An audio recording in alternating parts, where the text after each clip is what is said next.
We've all heard of people like Leonardo da Vinci and kind of wondered if they just had some kind of superpower.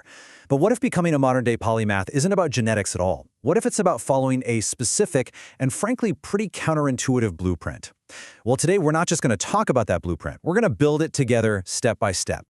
Okay, so what is a polymath really? It's not just someone with a lot of hobbies. We're talking about someone with genuine, deep expertise in multiple, often completely different fields. Of course, you think of historical giants like Da Vinci, a master of both art and engineering. But hey, this isn't just ancient history. Just look at Johnny Kim, a decorated Navy SEAL who then becomes a Harvard-trained doctor and is now a NASA astronaut.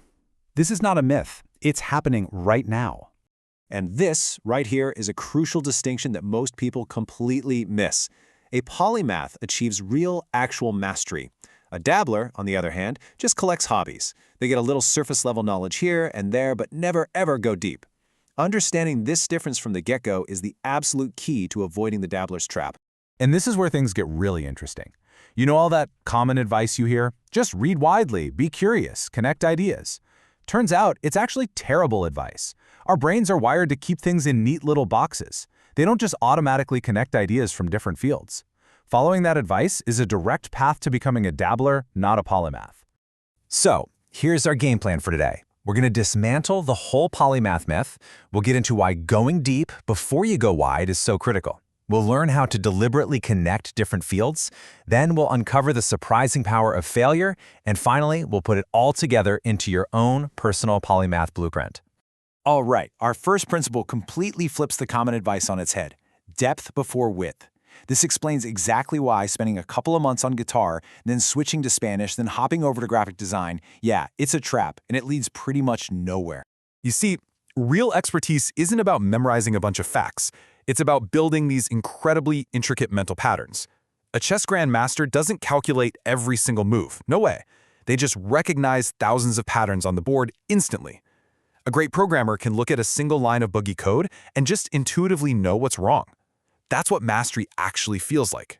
And this explains why it's so frustrating to learn from experts, right? You ask them how they do it, and they might just say, I don't know, you just kind of get a feel for it.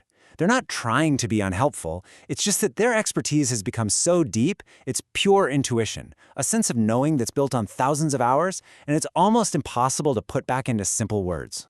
And Johnny Kim's path shows this perfectly. He didn't try to master everything at once. First, he poured every ounce of his being into becoming an elite Navy SEAL.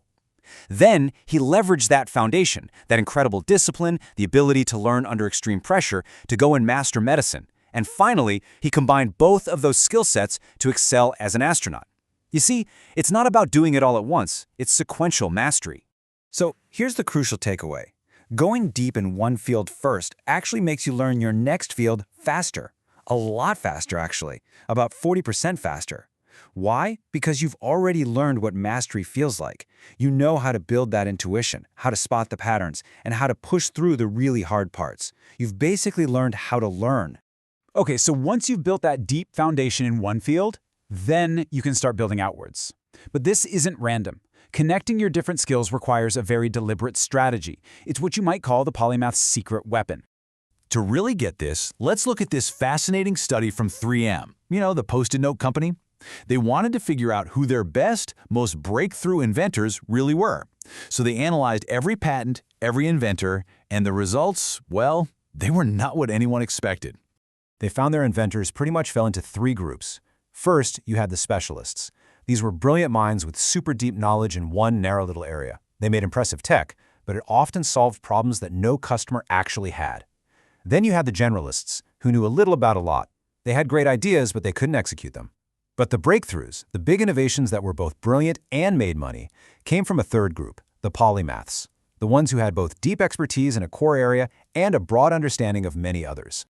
So how do you actually build these connections? The technique is deceptively simple. You have to force them.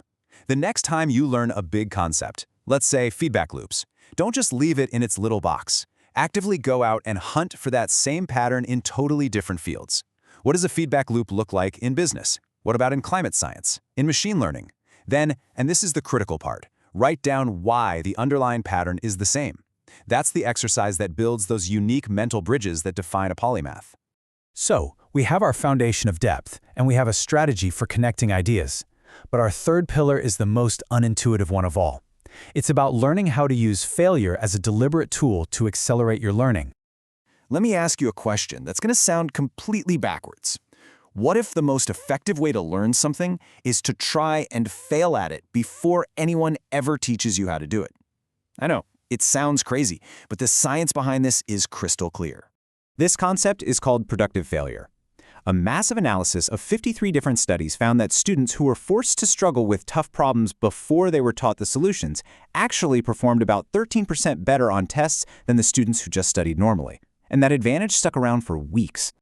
So why on earth does failing first work so well? Well, when you struggle, you're creating what you could call knowledge gaps. Your brain becomes hyper-aware of what it doesn't know. Then, when you finally see the solution, you're not just passively listening, your brain is actively hunting for the exact puzzle piece it needs. The information doesn't just get stored, it clicks into place and it sticks.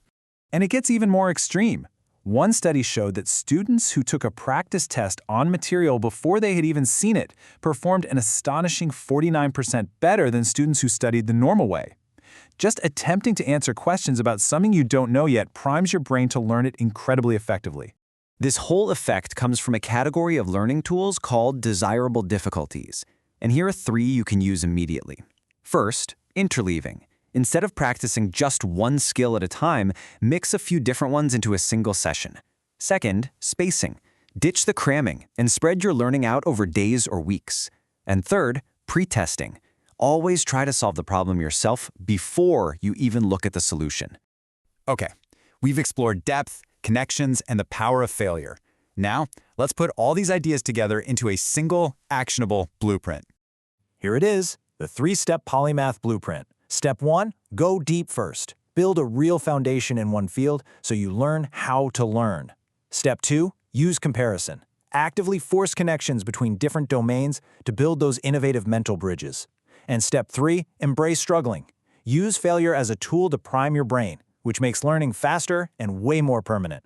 And that simple but powerful framework is the difference. It's what separates the people who achieve true multi-domain mastery from the people who just drift from one interest to the next, collecting hobbies but never building real expertise. So there you have it, the counterintuitive but research-backed blueprint to becoming a polymath.